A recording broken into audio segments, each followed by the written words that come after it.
Hello and welcome to the Golf Channel podcast with Rex and Lav. I am Rex. As you can probably tell, that is not Ryan Lavner. He is out gallivanting around somewhere in South Florida on spring break with his family. I'm sure we'll hear more about that when he returns. But our very own Todd Lewis has agreed to join us to co-host. Thank you, Todd. Thank you for joining us. Anytime, my friend. Glad to fill in. I usually have the buzzer that if you do TV voice, I'm going to lean into the buzzer. I don't have that available to me today for some technological issues, but I'm sure to call you out. No TV voice. This is only podcast voice. You got it. Thank you. There it is. TV voice. Maximum TV voice. I appreciate that. We did a post-game pod on Monday, of course, after the finish at the Players' Championship. Lav and I sort of batted around everything about the finish, everything about Rory McIlroy, but I did want to get your thoughts. You were there. First off, what'd you make of the playoff? Well, actually, I've heard some heat about this three-hole playoff, 16, 17, and 18, from some national media members. And I like the three-hole playoff. I want to start with there, especially 16, 17, 18. Right there, you've got a great stadium. There were more than 6,000 fans that showed up Monday morning, by the way, at Ponte Vedra Beach and Stadium Course to watch that playoff. So first off, let me say that. But I think you and I talked about this on Monday. I think Rory McIlroy won it with his very first shot he hit in that playoff. Because he was downwind, he was nervous. He had been a little erratic all week with his driver. He actually said Sunday night, I've got to find the fairway. He said this in his post-round comments. I've got to find the fairway on 16. So immediately, an indication to us and to fans that he does have some internal pressure to find that fairway. And he just strikes it. 350, he's got a wedge into a par 5. And it's kind of ball game at that point. Yeah, I mean, look, it was a tough day, tough, windy, cold morning, different wind. But yeah, I think Rory, in regards to the playoff, played with control. And when JJ hit it into the water on 17, obviously he became a little more conservative, and that changed the strategy. But I think he played with better control than JJ. He was more comfortable in that moment than JJ. That was JJ's first ever playoff. So not a shock that Rory won, but I think JJ gained a lot. He created some great building blocks for him moving out this season. Who had a problem with the 4-hole playoff? I thought that's the best part about the Players' Championship. Well, it's a 3-hole playoff, right? I'm sorry, 3-hole playoff. Who had a problem with that? I heard Tony Kornheiser on PTI came out. I was watching Monday. I love that show. It's a great show. I love him. But Tony Kornheiser, who I really admire and respect, came out and just kind of ripped the PGA Tour for having a 3-hole playoff, said that they should play 17, and he said, bring lights out there. I think he said, if you have to bring cars out there on 17 and show the headlights or turn on the headlights to finish that night. First off, I don't think cars will fit around 17 green. Let me just say that. But yeah, he was not a fan of the 3-hole playoff. That sounds like a very get off my lawn kind of thing to say. That way. Because I will say, and we talked about this on Monday, so this is a little repetitive, so I apologize, but those 3 holes are so iconic. It almost, I equate it, and I hate doing this, but to the Masters. Everyone knows what 16, 17, and 18 at TPC Sawgrass are like. Everyone knows what it must feel like to play there. Everyone can put themselves in Rory's position, certainly not literally in his position off the tee. But I made the comment, I think on Sunday night, that if you were going to design a hole in a lab for Rory McIlroy, it was going to be number 16. No disrespect to JJ at all, because I think anybody in the field would have been up against it on that particular hole. With the way Rory was playing, downwind, relatively big fairway, he's got to just move it from right to left, and he was just able to launch it. It almost felt like Rory was starting with a 1-stroke lead, and that's kind of the way it played out. But man, I actually love the 3-hole playoff, and we called out Mark Russell, the way it turns out, was very instrumental in that decision. So we gave Mark his victory lap. Not only do I also like the 3-hole playoffs, but those 3 particular holes. I mean, you've got a very good birdie / eagle chance on 16. 17 is the iconic challenging par 3. But then 18, I mean, that's no picnic. I mean, a lot can swing there on 18 too. So a par 5, a par 3, and a par 4. So you got a variety of holes there. So I love that playoff. Now, looking ahead to Rory, and clearly the conversation has turned to the Masters. And we all know what he's trying to accomplish there. What, if anything, does this do to sort of help that effort? Well, it validates his hard work that he did late last season. I had a chance to talk to him after he won on Monday. Going back to work on his game by himself. Well, he did have Michael Bannon come in from FaceTime, but to go into a studio, not hit balls on the range, and just literally just kind of in slow motion walk through his swing Hmm. by himself and work on some better technique and dedicate himself to these better postures, better setups, better movements. I think that was very important for him, and it showed the dedication. And I think he's in a pretty good headspace right now too. There's not a lot of calamity like he had last year going on, both on and off the golf course. Um, and he talked about the fact that he wanted to be more committed to his golf game, have a freer mind because of what Scotty Scheffler did. Hmm. And Scotty Scheffler's kind of forced the issue for Rory McIlroy and for all of the PGA Tour for that matter, because seems to be setting a new standard for excellence. So yeah, I mean, Rory has instant validation, winning a signature event in Pebble in tough windy conditions, winning the Players. This is, in my opinion, this is the best mechanically and mentally I have seen Rory McIlroy in quite a while. Yeah, I think that's 100% fair. And I think I go to the idea that what he did at Pebble, where he talked about playing much more conservatively than maybe he had in the past. It's clear at TPC Sawgrass, he did not have his best stuff. I kind of Correct. compared his victory in 2019 at TPC Sawgrass versus this year was completely different. In 2019, he did quintessential Rory stuff, which meant he led the field tee to green. He led the field in driving distance. He just overpowered that golf course and that field. That was not the case last week at Sawgrass. If you look at what he did, he was dead last in the field in driving on Thursday. He was close to dead last on Friday. It was really all about his short game. And I think it's impressive. You actually had the opportunity to spend some time with him. And I did want to pick your thoughts on this. You had to run off the desk. You left me alone on the desk late in the afternoon. I was panicky. I can't do it if my Todd Lewis is not there. But you had to run down to do a Comcast Q&A, is my understanding. Was there any revelations that came up between Rory and that Q&A? Well, like I said, I think an indication to us of his commitment to being, he's not coasting right now. I mean, I think he sees his window at 35. And that's not old, in my opinion. And I don't think he thinks it is old either. But let's say he's kind of maybe entering the fall or late summer of his PGA Tour career. Well, maybe he's seeing that. And that window is not quite as open as it was 5-10 years ago. And I see a better commitment of excellence from him. So I think that's incredibly important for him, to have the success, and he's obviously doing that. And again, I think, having that freedom of mind too, as well as not being involved on the PGA Tour policy board as much, although he's still in the conversations in regards to negotiating with the Public Investment Fund of Saudi Arabia. I think that has taken a lot off his plate, and I just think he's in a better, in a happier place. I just really do. I don't see the stress with him as much. I will say this. I noticed one thing from Sunday night, Rex, and you and I were there when he talked after his round.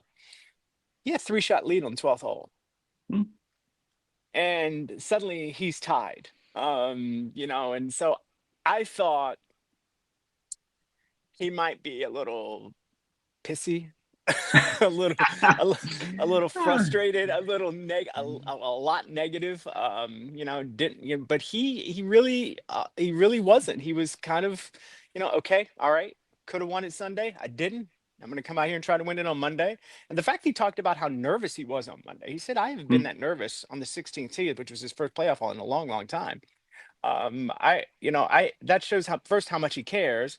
And secondly, to have the better attitude, because if you care when you're nervous when you care, I guess is what I should say. So, I'm kind of impressed with the way Rory handled himself the Sunday and Monday. Certainly Sunday night, when he boiled it down to the simplest terms, which was, I just need 5 good swings. And turns out he needed 6. It turns out, I argue, he just needed 1 off the tee box. He just 16. Actually needed, he said he needed 3, and he did 3. So, but You're right. That first one was great. Someone who was pissy, and this is a very good transition, I appreciate you throwing that word out there for me, was Colin Morikawa. And this is based on what happened Sunday at Bay Hill the week before, where he did not speak with the media. He was requested for an interview and didn't do it. It turned into a back and forth between him and our colleagues on the live from desk, Brandel Chambly and Paul McGinley had some very pointed thoughts about it. And it was based on the idea that Colin Morikawa in his Tuesday press conference at TPC said he doesn't owe the media anything. I have said this repeatedly, so I'm going to get my thought out of the way quickly. He's right. He does not owe the media anything, and the fans don't care about what we as the media think we're owed. So I'm not even going down that road. My argument was he does owe the fans something. He does owe the sponsors something. MasterCard pays a lot of money to sponsor that event at Bay Hill. He certainly owes the media partners something. So where do you stand on this after watching it from 30,000 feet last week? Well, first off, I'm not going to sit here and bash Colin Morikawa and say Then forget it. Well, hang on, let me finish. I'm not going to completely, but I do have some criticism for him. I mean, look, I think he's an asset to the PGA Tour, to the game of golf. Obviously, he's a tremendous elite player. He's won 2 major championships. From a media perspective, I want to go back to the Century in Hawaii this year. We started these in-round walk and talk interviews on Golf Channel and NBC. And to Colin's credit, he agreed to give us a walk and talk on Saturday. He was in the final group. So this was not some kind of, random kind of easy Thursday or Friday. Well, he was in the throes of the competition, and he had just birdied, I believe, 4 of his first 6 holes. So now he was leading, and he walked with me and gave me an insightful interview on what it's like to try to win on the weekend. So he agreed to do that. So he has these qualities of wanting to give to the media / to our audience and so on.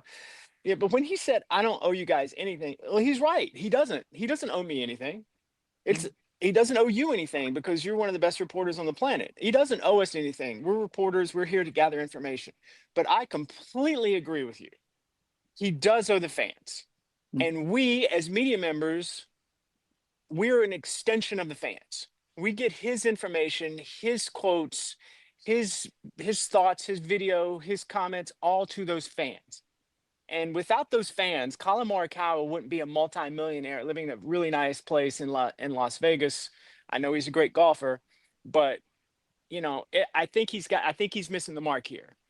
You and I feel this way. We didn't get into television or print for our ego. We got into this industry because we have a responsibility to give our viewers, to give our listeners, to give our readers the best information we can, because that's our passion. And I think Colin needs to understand that. So I think he doesn't owe us anything, but again, we are not media in a group that this is a pack you're feeding. This is a broad perspective of we are indeed giving to the fans, which ultimately we are the vessel that does it. And it felt like it was the royal we when he said it. I think any time a player, an athlete says "you guys," it just lands generally on the media. It's not specific. And I think in some follow-up questions, I think he did kind of clarify that was meant more towards Brandel and Paul and their comments on the desk. And Jaime Diaz, the great Jaime Diaz, was also on the desk during that conversation as well. I will say, and again, if he chooses not to talk to us on Sunday, I'm fine with that because it happens. It's not the first time it happened. It certainly won't be the last. It did not escalate, at least in my mind, until he made those comments on Tuesday at TPC Sawgrass. And he seemed to want to double down and say that. Because I have argued in the past that we don't get Rory McIlroy sort of cutting the vein open a few weeks after Pinehurst last year at the Scottish Open if we don't give him that week or two to unpack everything that happened and to come to terms with everything that happened. In the heat of the moment, yes, I would have loved Rory to have stopped at Pinehurst when he lost that U.S. Open to Bryson DeChambeau. Sure. But we're not going to get anything from him in the heat of the moment. Well, no, look, you're right. And if I remember correctly, Rory McIlroy, I think the next day put out a statement kind of apologizing, saying, look, I was emotional. I didn't really want to talk. But he didn't kind of like scold the media, which I feel like Colin did on Tuesday. But if I can pivot to this, I mean, obviously this generation of tour player, and I think Colin obviously fits into that category considering where he grew up, not too far from where this guy grew up, and that is in Southern California.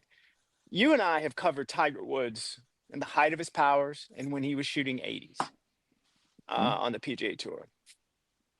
I have so much respect for Tiger as a player, but also because of his position with the media. He showed up at the tournament. He always had a pre-tournament press conference. And 99.5% of the time, whether he shot 65, 75, or I think there may have been occasion where he was close to 85, he talked to the media. And he did that because he understood his position in the game.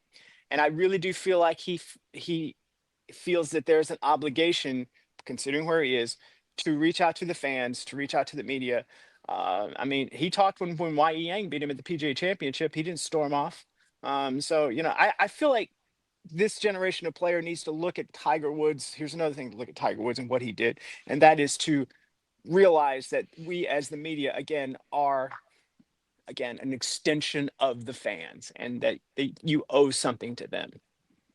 That's a really good pull, and I appreciate that, because I can probably count on one hand how many times Tiger Woods has just not spoken with the press. I remember after he lost in the first round of the match play one year, I believe it was Nick O'Hearn, where he actually turned down interviews, but a couple of us followed him into the locker room, and he ended up stopping and talking for 5 minutes. Now, look, he probably didn't say anything that was revelatory or anything that was wildly insightful, but you're right. I think that's a really good example of how players, even in the heat of the moment, probably just need to understand that I need to give something. Like Can I follow up on a story? Yeah, I remember at Torrey Pines. Do you remember when Tiger Woods walked off the golf course and his agents protected the media, protected him from the media, saying he's not talking? And Tiger turned around and said, "No, I'll give comments." He told his agent, "Hey, get out of the way." And that's when he said, "My glutes didn't fire," and all that, which was kind of interesting. But that's my point. He understands that this is a big story, and he does have a responsibility and maybe even an obligation to reach out and explain his situation. I want to play a game now as we pivot ahead to this week's event, the Valspar Championship at Innisbrook. There are 3 players in this field that I wanted to get your thoughts on. All right. And I want you to do this rat-a-tat-tat style. Here we go. All right. We're going to start with Justin Thomas, who had an on-again, off-again week. He could have set the course record, and then he opened with a 78. There was a lot of things in between that. What are your thoughts on where his game is right now? I think it's still slightly trending, not quite where he wants it to be.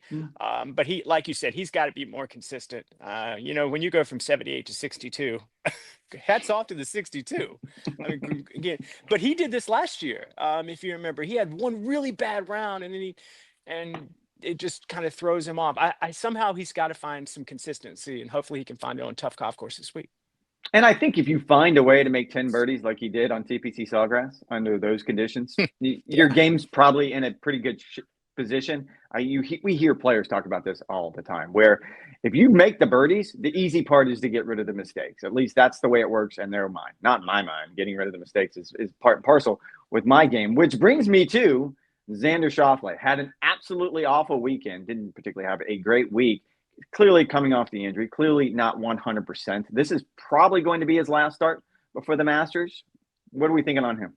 Oh man, he's got he's down. I mean, his confidence is pretty low, and he didn't play well in that final round either. I feel like Xander, who I completely admire as a player and as a person, he is searching right now, and it's a tough situation.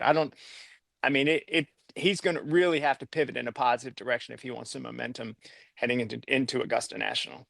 I was talking with his manager Sunday as he was warming up, and he had made the comment, I believe, the day before, that he was asked, "Are you on a ball count coming off that rib injury?" And he said, "Yes, I am. I'm about to go blow that out of the water right now," as he made his way to the range. And I asked his manager, he said, absolutely. Like, he realizes where he is right now is not going to work going into the year's first major championship. And I give Xander just so much credit. There are so many players, you've seen it, I've seen it throughout the course of our careers. It seems like every player comes back too soon from an injury. They're athletes, they're type A personalities. They hate sitting on the couch, especially when it comes to a rib injury where there's not a whole lot you can do to speed up that process. I felt like Xander put in the effort, put in the time to make sure when he came back, he was 100% or as close as possible to that. You're right, though, about the level of frustration. And when you look at what he did last year at the major championships, I think there's a big question mark over his game. I think the second player may have an even bigger question mark, Jordan Spieth. I actually don't. I don't think Jordan's. Look, I didn't have high expectations. This is different. I don't have high expectations for Jordan Spieth like I have for Xander Schauffele. I think let's start there. Let's start there. But I think Jordan is still slightly recovering, still trying to continue to establish some trust into that wrist that he had surgery on, because it was a pretty serious injury, or surgery, I should say. But I don't think Jordan's in too bad a place right now. I think he understands it's going to take some time And I think he's seen a lot more positives than negatives in Hmm. his game so far this season. So I think I'm not too concerned about Jordan right now. Does he need to play better? Yes, he'll be the first to say that. But I think there's some positive steps that he can build on. Every time you come on the pod, it seems like you're outside. I'm guessing that's your back porch at your house. It is. That's my power lines right there. Uh-huh. That Yeah, gets I me know. cable. So Sure. yeah. Is it just because it's chaos in your house and you have no privacy, you just can't do this in the house? No, Rex. It's because it's such a nice day out. That's why I'm out here. Uh, my colleague Ryan Lavner can only tape at certain times during the day because there's always chaos in his house. So Well, so I was it's spring break here for us too. So but we're still here. I had a hot take. Let's move on to the hot take section. Let's just do this. I had a hot take. I would argue that this week at Innisbrook is the best course out of the 4 Florida swing courses. Hot take or no take? No, I mean you can easily make that argument because it's so unique and for what I understand, at least according to last year's statistics, it's the most challenging golf course, which says a lot Hmm? because Bay Hill is really hard. Obviously, No.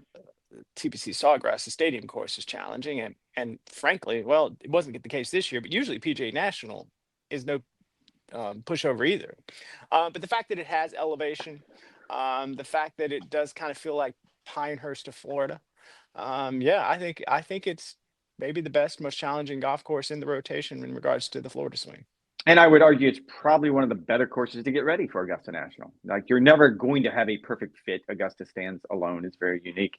But when you look at the way that golf course sets up, the elevation changes, what it requires off the tee, what it requires around the greens, I think it's going to be one of those weeks where we can glean a lot after Yeah. 4 rounds at Innisbrook about what we might be able to expect to see at the Masters. Now, speaking of hot takes, and Goldie, if you can throw this tweet X up from just a few days ago. Phil Mickelson decided to take a very, very deep hot take, and it essentially had to do with he was comparing to Joaquin Niemann, who was just coming off a good week on the LIV Golf Tour, to Scotty Scheffler, and his take was Joaquin Niemann is the best player on the planet right now, and he went even so far as to say that Scotty Scheffler will not win. I believe it's before the Masters. Phil seems That was if the I Ryder Cup. yes, I'm sorry. Before the Ryder Cup. Yes, I had to think about that for a minute. Thank you. It seems to me Phil should probably stay off Twitter, but what are your thoughts? Yeah, I mean that is not a very wise take. Obviously Phil is living in some kind of live bubble. And usually I wouldn't say usually, but there's sometimes that he's very wise and poignant over his career. He's actually said some intelligent things. This is not one of them. I think Joaquin Niemann is a talent. There's no doubt about it. But if you're going to go out and you're going to beat half the players on LIV in 3 rounds, in an event that really doesn't have the intensity of, like, let's say the players this past weekend, or actually any of the 9 tournaments that Scotty Scheffler won last year worldwide, maybe with the exception of Hero, there was only 20 in that one. So I'll give you a pass on that one. But I mean, Phil, what are you talking about? Scotty Scheffler led the PGA Tour in more than 24 statistical categories last year, and including scoring average, money won, which was close to $65 million. I mean, this guy, I mean, he had everything and he had a phenomenal year. I don't know where he's getting this from, but good on you for making us talk about it, Phil. Yeah, no, I mean, he did what he probably wanted to do. I keep going back to it. It was right after he had joined LIV, and someone put a meme out there, which was Phil, and he had some sort of weird haircut. And the meme was, Dad's not doing well since the divorce, meaning the divorce from the PGA Tour is what I'm referring to here. It is interesting, and here's the context I think I wanted to get at. I did a story last week on Rory Cantor, who you know very well from the DP World Tour. He was the first former LIV player to play in a non-major, non-co-sanctioned PGA Tour event, last week's Players Championship. And speaking with him, he had never been a member of the PGA Tour, so his suspension, his penance, was essentially a year from his last LIV event until when he could actually play in a PGA Tour event, which turned out to be around February of this year. It was right after the Mexico Open. It was interesting to me because as a non-member, the tour has created that pathway for these players. But speaking with people behind the scenes, it's clear that the pathway for those who were members before they left to go to LIV is going to vary. It's going to be a la carte. And this is probably, along with a lot of other things, going to put Phil probably at the bottom of that category as far as if he ever would want to come back to the PGA Tour. I'm not even quite sure, even if we end up with some sort of agreement, even if we end up with unification, I don't know that Phil would ever be welcome back. I don't know if he'd want to come back. Probably not. Because he would get so much heat, not only from the media, from fans, but from his fellow players. I don't know if he would want to come back. I actually would lean toward he wouldn't. But again, as with these comments about Scotty Scheffler and Joaquin Niemann, he likes to stir the pot and would probably like the attention. So who knows? And I think it's going to, if you start going down that road, and probably Brooks Koepka last week got us all thinking about it, because when he was asked specifically about his future at LIV, he left it wide open. And I think there has been a lot of speculation that he would probably be the Pied Piper. He would be the one that the tour would want to find a pathway back. He would be the one that would have an interest in coming back for no other reason than legacy. He wants to win majors. It's been clear since the very beginning of his career, certainly until now, that he doesn't have much interest in the Phoenix Opens of the world. No disrespect to Phoenix or any other tour event or any other LIV event. That's what he deems as important. I think the pathway back for him would look much different than, I'll even throw it into another category, any of the players who were involved with the lawsuit. Yeah, and I think also riding in his wake would be Bryson DeChambeau. He's actually said he wants to play some PGA Tour events. Yeah. And the PGA Tour could instantly create a category if you've won a major championship in the last 5 years. Sure. With some kind of, and this is just a hypothetical, by the way, with some kind of probably monetary fine you'll have to pay or something like that, then you can come back on the PGA Tour. And that would fit Brooks Koepka and Bryson DeChambeau. That they could come back immediately. But yeah, I mean, I think there are some stars that the tour would absolutely welcome back in a second and create a category for them. So I don't know if Phil Mickelson is one of them. And some that will not be welcome back. I think that's pretty clear as well. Phil Mickelson being one of those as well. Now, two of those players that will probably have a say in this discussion that you and I just talked about will be those three players who are on the Player Advisory Council who are currently running for PAC co-chair. The PAC co-chair, after a year on the PAC, will move up to the policy board, which means they'll be the ones making this decision. Now, this vote is going to boil down to three players on the PAC. It's Maverick McNeely, it's Ricky Fowler, and it's Keith Mitchell. What do you make of those three names going on to the policy board during a time that it's important to be on the policy board? Yeah, I like all three of those names. I think they represent a variety of categories on the PGA Tour. Keith Mitchell is not in signature events, nor is Ricky Fowler. Maverick McNeely is. I will say Maverick McNeely has been instrumental in the PAC too. So when this announcement came last fall that the PGA Tour was going to limit fields, was going to cut the exemption status for players from 125 to 100. Maverick McNeely also was very instrumental running a lot of mathematical equations in changing the FedEx Cup point structure in signature events. In other words, the better you play, the more points you get. If you finish 40th or 50th, you get fewer points. That was him that did all that. So he has made a pretty significant impact on the Player Advisory Council. So any three of those guys would be great. But Maverick McNeely has been really, really strong with the PAC over the last year. And I think it's interesting, and Mav is the one that stands out in that crowd as well, simply because when I spoke with Mav about why he wanted to run for chairman and move on to the policy board earlier this season at Torrey Pines, you pointed out, he's the one that found the flaw in the point system. No one else. And the tour has a lot of really smart people who do this for a living, who crunch those numbers on a regular basis and did not see this where Mav does. I think he sees things much differently, not just than a normal PGA Tour player, but even differently than people who may be at the PGA Tour right now. We all know that Mav's got a big brain. I asked him point blank at Torrey Pines during this conversation, what would you do about slow play? And he said twosomes.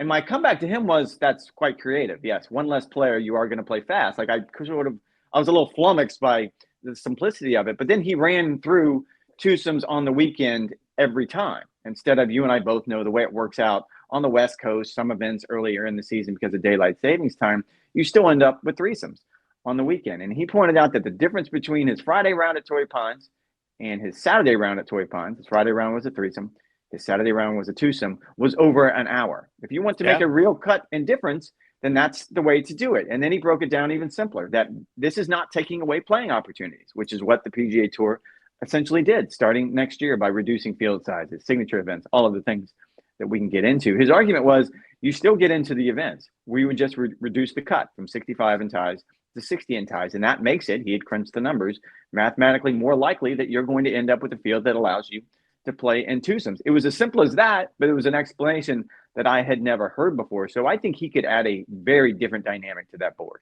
Yeah, he's obviously invested in making the tour a better product, the PGA Tour. Not to say that Keith Mitchell and Ricky Fowler aren't either. I think they very much are as well. So, but yeah, I have faith in all three of those guys. I'm not in the rooms. We're not in the rooms during those pack meetings. So, but I think if that's your three choices, I don't think you can make a bad decision there. I think all of them are really good, but I will finish with this, and I would be curious to get your thoughts. I remember a manager told me this years ago that one of his players wanted to go on the pack, wanted to become chair, wanted to move up to the board. And this manager's response was, do you know how many members of the policy board have won major championships while they're serving on the policy board? I can tell you that answer. It's zero. No one has ever done that. So if you're a player like a Maverick McNeely or a Keith Mitchell or even Ricky Fowler, it is something you need to consider. I appreciate the idea that they're willing to maybe put their career, I don't want to say on the back burner, but on a side burner to what is very important discussions right now. But it is a sacrifice. No doubt about it. I mean, we opened this podcast talking about Rory McIlroy, and you can make an argument that his game kind of suffered when he was on the PGA Tour policy board. He did win. Peter Malnati did win while on the policy board. I mean, but major championships are obviously different than a regular season or signature event. But you're right. It takes a lot of time, especially now. I mean, let's say hypothetically there is a deal in the kind of near future between the Public Investment Fund of Saudi Arabia and the PGA Tour. Then you have to, as a policy board member, try to figure out if there are players from LIV that are going to play on the PGA Tour, how that works. And then, all the voices that you're going to hear from, because they may be taking playing opportunities away from kind of the rank and file. I mean, you're going to be consumed. There's no doubt about it. All right, buddy. I really appreciate you taking the time. Give me an idea what the next 2 weeks as we get ready for the Masters look like for TLew. Well, I'm actually off in the next 2 weeks. Rex, where I think I told you. Do you know where I'm going on Friday? You did not. Where? I didn't tell you. I'm going on a cruise, not just any old cruise. I'm going on a Disney cruise. Oh my, that sounds awful. Yeah, maybe. We shall see. I'm hoping that by the time I'm about to debark, I'm not ready to punch Goofy. But I don't think that's going to happen. That is fantastic. But my 9-year-old daughter is very much looking forward to it. And so, we're going to make the best. I'm going to look forward to it, actually. It's going to be fun. I'll be consumed with Stitch and Sleeping Beauty, but okay. But so, that's all right. It'll be fun. Are you staying like in the Goofy room, or is it like the Cinderella room? I don't know. I have no idea. I've never been on a Disney cruise, so we're gonna find out. So we'll have some fun. I'm gonna go see the Magic play here in Orlando. So, and then it's back to school, and then I'll play a little golf and head up to Augusta National the Saturday of Anwa. So and the cruise you leave on Friday. Leave on Friday, get back Monday. So it's not a long cruise. So it's not too bad. Well, we may have to get you on the pod on Sunday. I got to hear how badly this is going, because this cannot be going well. I'm not a cruise person. It could be awesome. No. I just don't like cruises. Awesome. No, I feel like you're in a petri dish. You get the drink package, you get the food package. You're a Marine. You've been on ships, right? I have been on a boat, is what they call them. But yes, I have been. But it wasn't like that. I didn't have the drink package and the food. Well, I did have the food package, but not the drink package when I was on the boat. Oh, okay. All right. Well, let's but so you don't like cruises? I do not like cruises. No. You feel like you have to get all your money back in drinks, so you drink too much, you eat too much. Again, it feels like a petri dish. I just don't enjoy them. So you're undisciplined. That's why you don't like cruises. Okay. That's exactly what it is. All right, we will check in with TLew on Sunday night when Lav returns to do our pod. Until then, be sure to check out all the news and notes at NBCSports.com. Thanks for joining us.